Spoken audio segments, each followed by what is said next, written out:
Hi, this is James Melendez, James a Wine Guy, here to talk about Piña Napa Valley.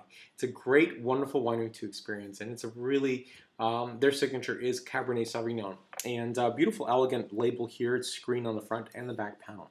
You'll notice this says 2002. So I was with a friend, and we were driving on Silverado Trail and said, oh, look, it's Crush. And that's what the sign said.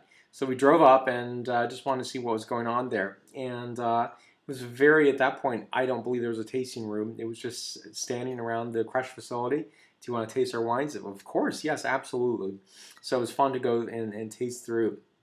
And something that is just really a great provenance. So you see it says here 5 generations of winemaking family and wine growers as well. So it's a really fun experience and something that is just so impressionable. And that's what happens sometimes in Napa. If you see a sign that says they're open, go. Because oftentimes you need a reservation, and that's for legal requirements. That's because a permit only allows so many visitors or a certain type of visitation. Very few have truly open tasting rooms where you can just show up. A lot of people do, and it does put a little stress on the wine tasting room people. Not because they don't want to serve, but because they're always concerned about violating any sort of permit requirement.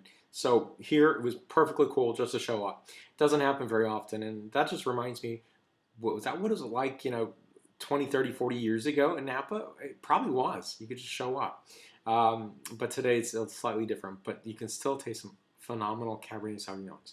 So for me, I've tasted through their wines quite often. I really enjoy all that they do. They do about 8 Cabernet Sauvignon.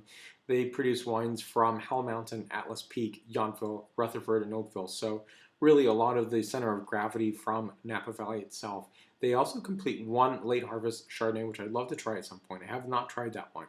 So something you should consider about is tasting these wines and paying a visit. So for more wine reviews, please go to jamesthewineguy.com.